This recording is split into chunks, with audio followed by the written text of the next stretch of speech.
Welcome! Today I'm going to be talking about The First Ascendant and if it's worth playing again or starting in 2025. I will quickly say that I'm going to be covering The First Ascendant going forward as I really do enjoy this game, so if you want to see more TFD content then please drop a like and a sub so the algorithm knows you want to see it. Thank you! The short answer, in my opinion, is absolutely yes. The game has a lot of content in it right now, fun and interesting descendants, good seasonal stories and character stories. The devs are very giving with high-end supplies, but not so generous that you still have to grind for some stuff. Now, I'm going to be splitting this video into sections. I'm going to be starting with my experience and opinion. So, I started The First Ascendant within the first days of its release. I had been following it since its first trailer years beforehand, and I was excited for its release. Admittedly, I had played for only about an hour, and then I logged off. The only reason I actually logged back in was because I had some friends that were enjoying the game, and I wanted to see, hey, maybe I need to give it another try. I have been essentially perpetually stuck playing since, and every piece of content they add, I play over and over and over. The one time since release I haven't actively been around was around December to February, and that was because Marvel Rivals had just released and I was playing the absolute hell out of that. However, I feel that the content keeps you playing, it keeps you interested in what's coming, and as I already said, the seasonal story and character stories are so good they alone are a good reason for me to continue playing. The content. As for the content, I will say the story to this game was not that interesting and I got very quickly bored of it. However, the cutscenes are really cool. As you progress the campaign, you unlock dungeons that you can complete to get amorphous materials, what are essentially a chance of getting an item you need, like a gun or a descendant piece. You open those materials in Colossi battles, what are pretty much in the name. You fight a giant boss type enemy, sometimes with unique abilities and phases. They're a fun addition to the main way to acquire gear in The First Ascendant. Next, there's Invasions, what is essentially half a dungeon. They take only a handful of minutes to complete and you get a hefty 1.2 million gold as a reward. You can do these 4 times a day for around about a total of 5 million, even more if you use boosters. This is also how you acquire the descendant Haley. Void Abyss battles are essentially another type of Colossi battle with different rewards and seasonal skins that are only obtainable using tokens that you acquire from killing these bosses. Bosses. These bosses also have a chance to drop you things that you need for weapon cores, which is another thing I'll be getting into later. There is another activity called Void Vessels, what are another dungeon type activity. This is how you acquire the fellows, what are pets. Currently there are 2 in the game, both of them being dogs. And this is also how you acquire Inez and Keelan, who are 2 of the descendants in the video game. There's Void Erosion Purges, what are, again, another similar dungeon type activity. This time there are levels, and each level you complete unlocks the next. This is how you acquire weapon cores, what is a way to upgrade your firearms. These also take a handful of minutes and feel very rewarding to complete in my opinion. Latestly of making this video, there's Sigma Sector. This activity is how you acquire 3 newer weapons and the Descendant Serena.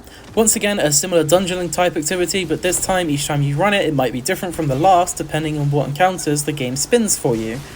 This is also how you upgrade a thing called your arcade tuning board, which is essentially just little buffs you can give your character. There are others in this game, but they are more minor activities, what you will eventually do while you're farming, but I really don't feel like I need to include them in this video, as you progress through the game, you will find them out. Next, I want to talk about the good, the bad, and the ugly of The First Ascendant. I'm going to be starting with the good, then the bad, the ugly. You get the idea.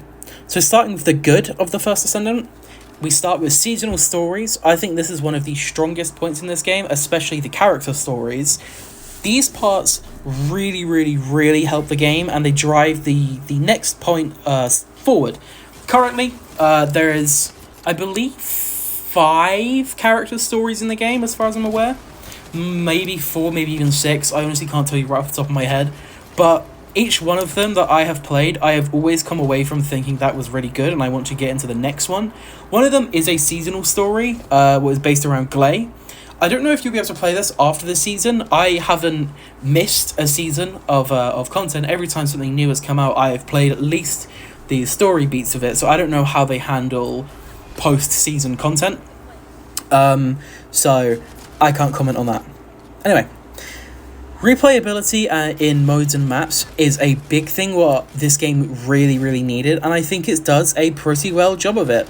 A lot of dungeons are very, very easy to farm, and they're quite fun to farm. You can do them solo with 3 other players, and most of the time, depending on what you're doing, like invasions, as I said, they're kind of like a half dungeon. They're fun to do.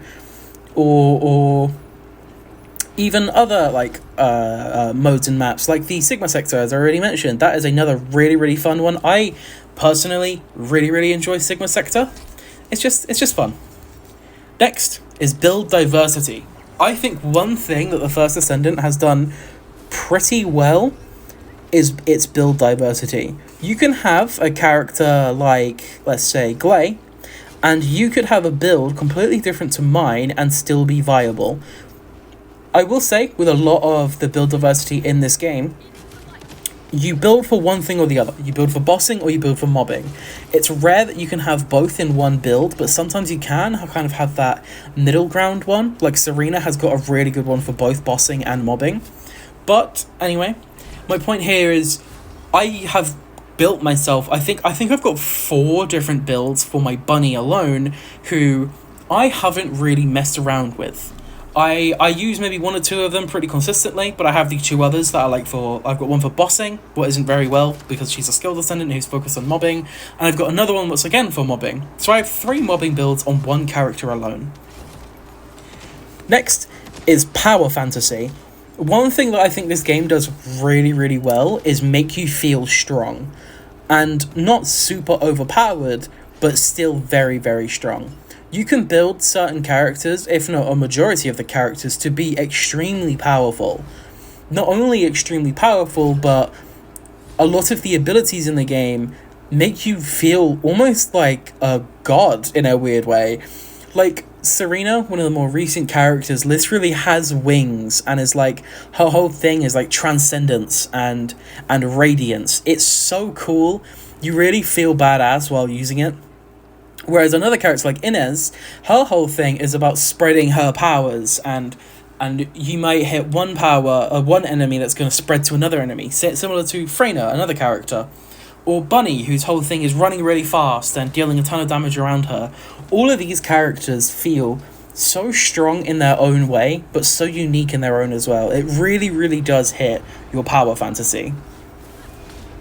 Next, we've got fun activities. Now, what I mean by here is activities that you're necessarily just like playing and enjoying. Like, a lot of the activities in this game might be repetitive because a lot of them are dungeons. However, because they are quite repetitive, you know what you're going to expect. And so when you haven't tried one in a little while, or maybe you're trying out a new build, you can try one of these dungeons and get pretty well rewarded for it at the end of it. I think the activities in this game are pretty well made, and I can't even tell you the amount of times that I have ran multiple different ones because I just want the loot from it, or the rewards, or whatever it may be. My point here coming away from this is that I think a lot of the activities in this game are pretty consistently fun. Next is funny cosmetics.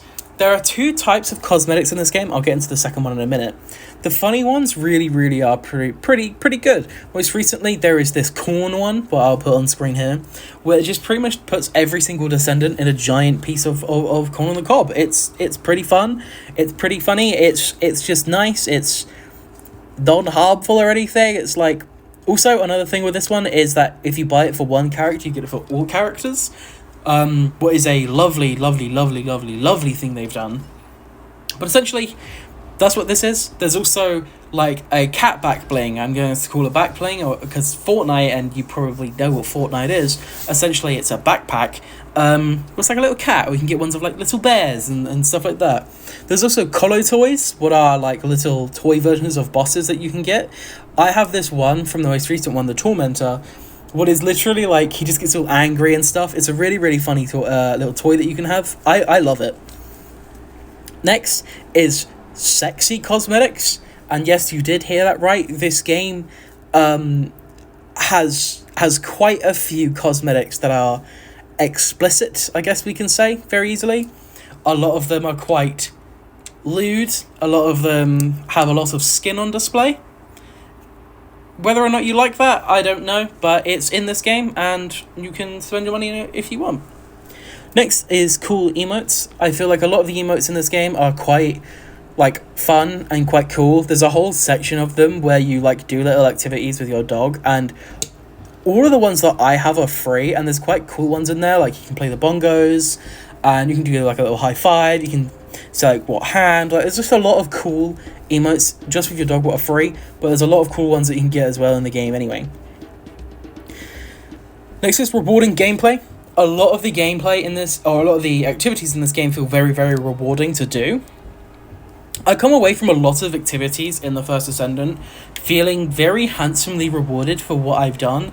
If not, I know at least that I've made good progress on something, and a lot of the time that thing that I'm trying to progress is my reward. Like, a lot of activities in the game, there's a pity system, so you can like target farm certain items, what is really nice. And a lot of these activities, when you finally do get that, feels very rewarding. I think a lot of other games that are similar to this genre, like Warframe or Destiny, specifically Destiny, have lost a lot of its charm when you finally get certain rewards because of things like crafting, but I think TFD still has that. Next is not too tedious grind. It's exactly what it says. You can get a lot of the higher echelon characters in this game if you are specifically farming for them within about, like, 3 to 5 hours. What might sound like a crazy amount of time, and to be fair, it is quite long.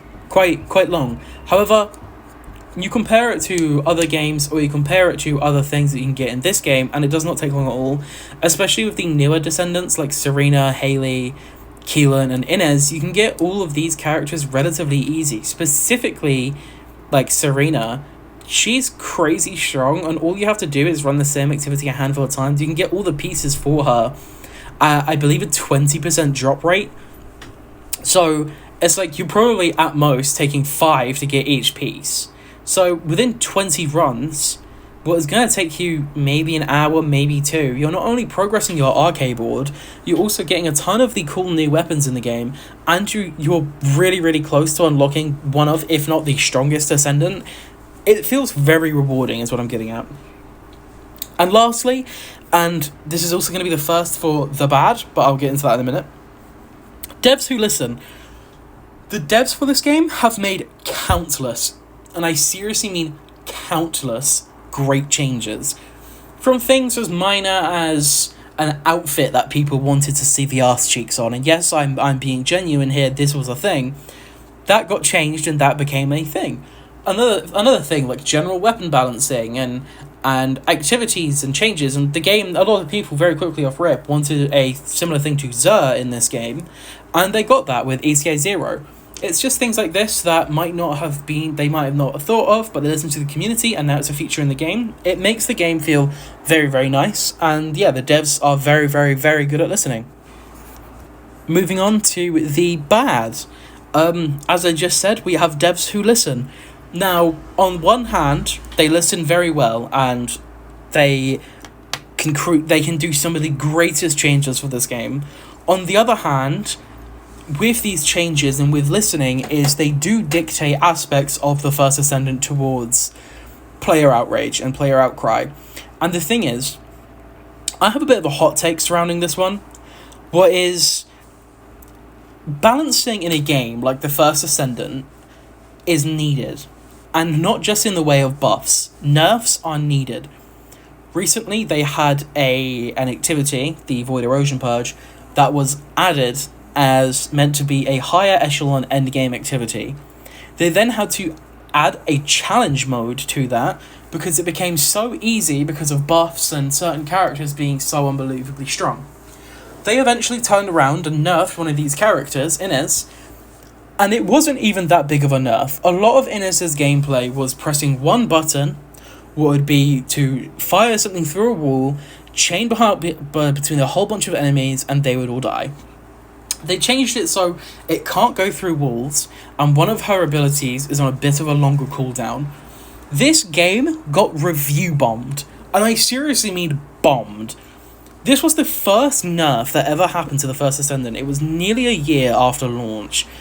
I cannot stress enough how much I thought people were overreacting to this.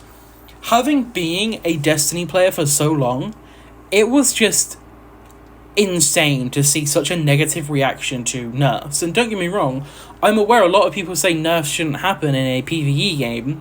However, the same people that are complaining that there's like about these nerfs are complaining that there's no endgame content.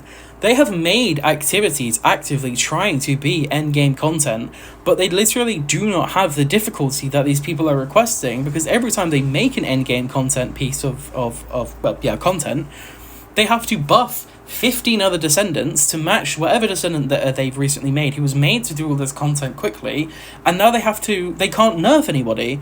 They can't nerf descendants because everybody's going to complain about it and review bomb the game. So it's stuck, and it's going to be stuck in this perpetual loop going back and forwards of they make hard content, they have to buff descendants to match this hard content, and they can't nerf them, so the hard content becomes super easy. This is like the third time this has happened to this game. It is not healthy. They listen too much to this stuff. Ultimately, I hate to be that guy, but ultimately they are the developers, and I'm going to put my trust in the developers of this video game more than what somebody on Reddit says. Next is it's a co-op game with minimal co-op. What I mean by this is nearly, if not every single activity, you can literally run by yourself and be literally fine. Like, there is essentially no reason to run co-op in this game, because every single reward you get is the exact same. The only difference by running co-op is the activities are harder.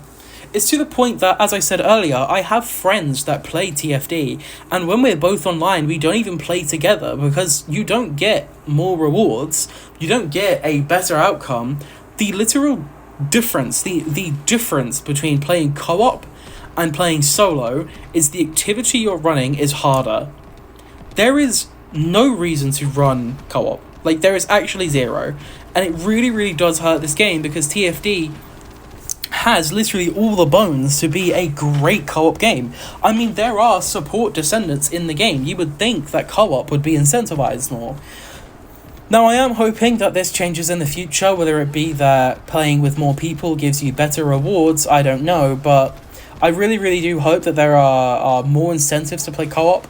I know in the future, at Season 3, they are adding a World Colossi, which is going to be an 8-player activity, what is really, really cool, and I'm really excited for that. However, that doesn't fix the problem of every other activity in the game can just be soloed.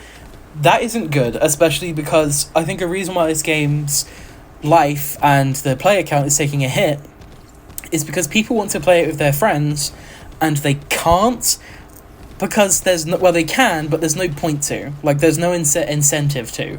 Other than the things that you'd be doing by yourself are going to be harder, and if it makes it easier for you and your friend to run the same thing separately, that's what you're going to do. Because not only are you going to get the same rewards, it's going to be significantly easier.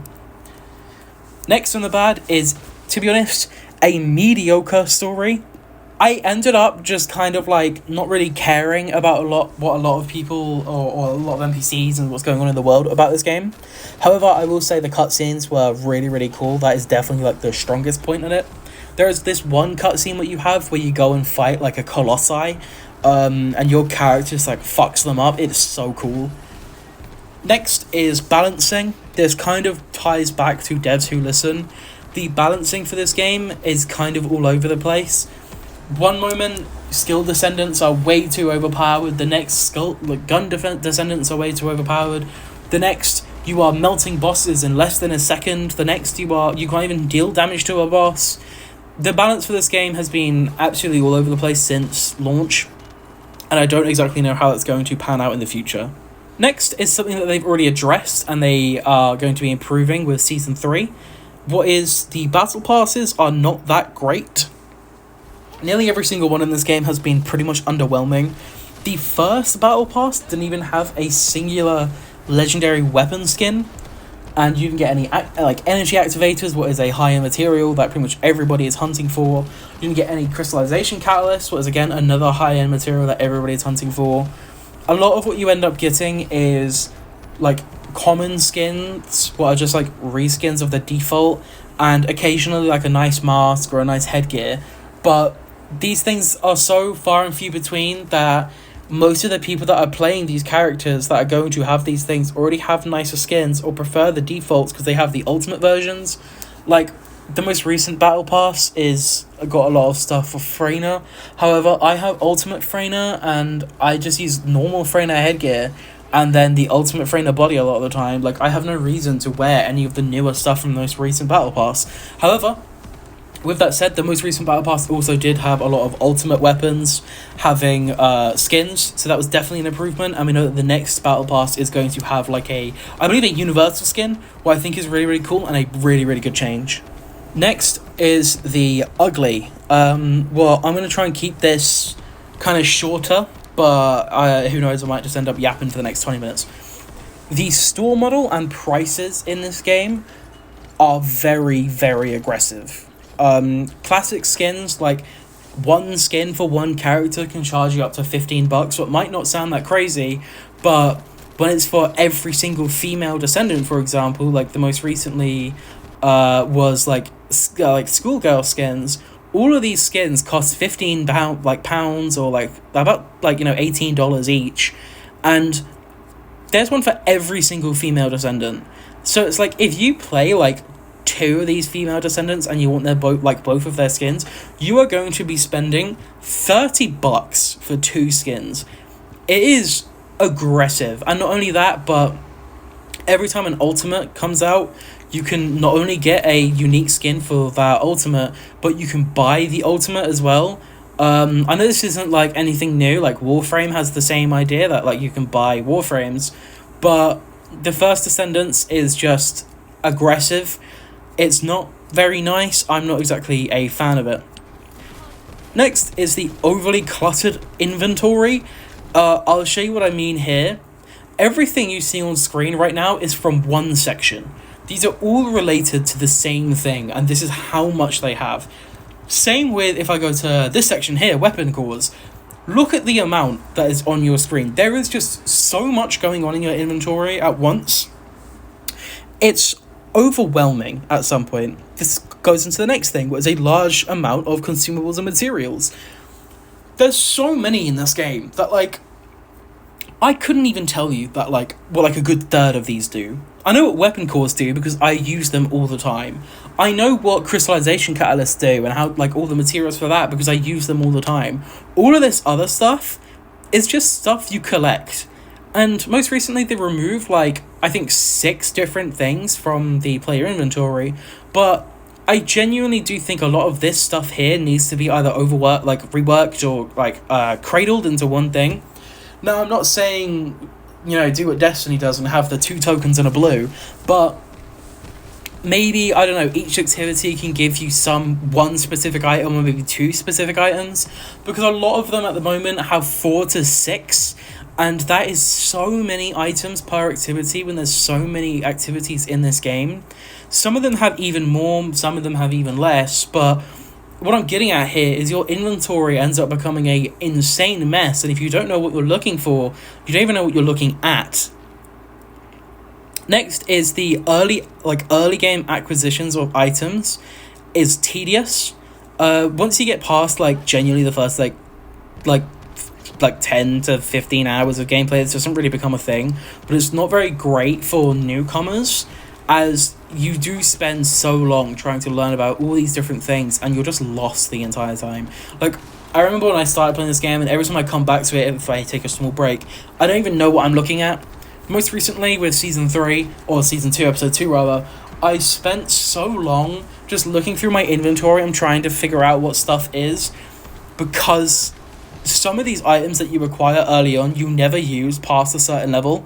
They have, to be fair, made a better choice with that, and they have done a lot of changes, and a lot of stuff that you get hundreds of thousands of, literally, early game, is now being consumed. However, this wasn't the thing, this is how you ended up with hundreds of thousands. I mean, at one point, I had 700,000 of one item.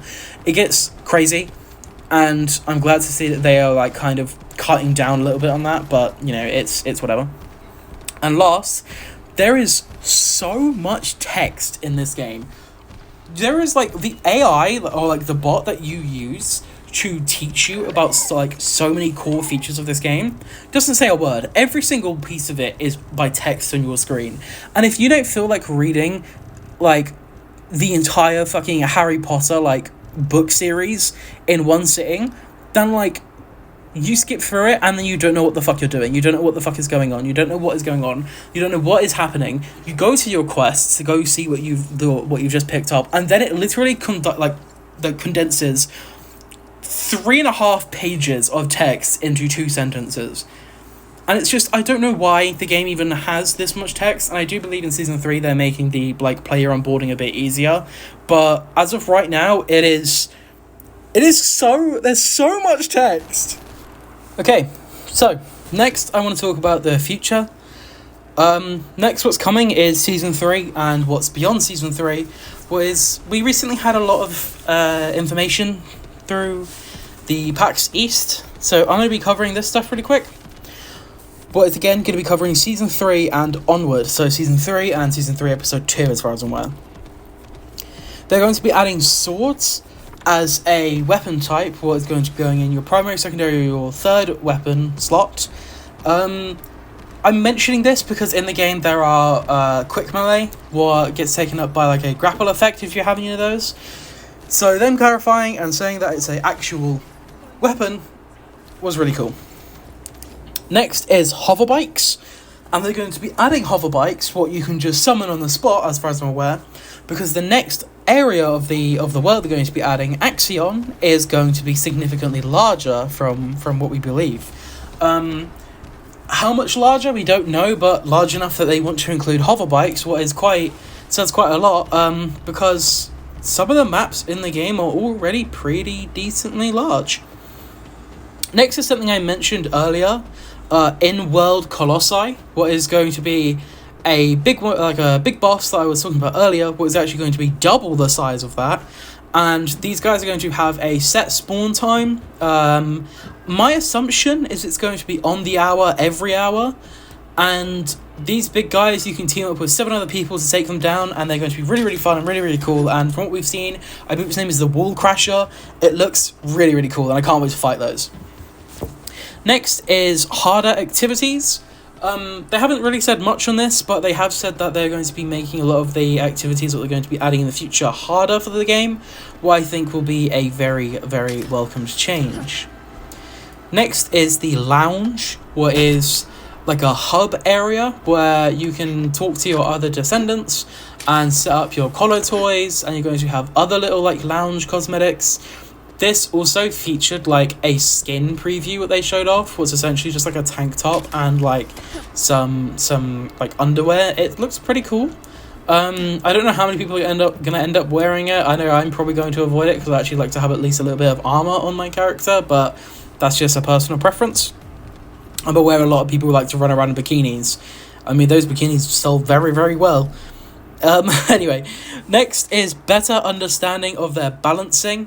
They've said that they want to change how the philosophy of the game is going to be around balancing, and they're going to have significantly harder activities, and they want to continue buffing characters with characters that are already really, really strong, like Inez, Freyna, and Serena being the new baseline, and then they're going to bring up every other descendant to be online with them, and then I believe they're going to release any other future descendants kind of in line with those, what I really hope for.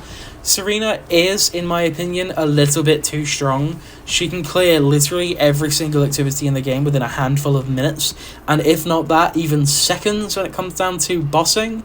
So her getting a nice little touch up will be nice. I think she actually does deserve a nerf.